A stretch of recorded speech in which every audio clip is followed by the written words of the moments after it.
এতক্ষণ আমরা বিয়ের গুরুত্বের ব্যাপারে শুনলাম, এবার জানবো আমরা বিয়ের উদ্দেশ্য কি উদ্দেশ্যে আমরা বিয়ে করি। দেখি কেউ শোনাতে পারে কিনা আমাকে বিয়ের উদ্দেশ্য কি বলেন তো? হ্যাঁ, ভালোবাসা, বংশ বৃদ্ধি করা। হ্যাঁ, আর জোরে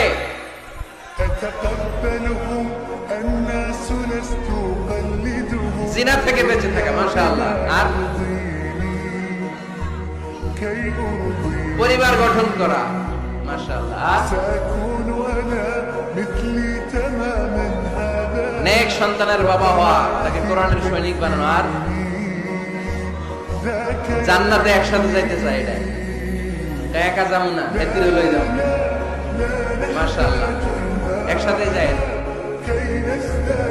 আদর্শ পিতা হওয়া, বিয়ে করছো নি? হ্যাঁ, আল্লাহ ওকে আদর্শ পিতা বানাক, আমরা পড়ি আমিন।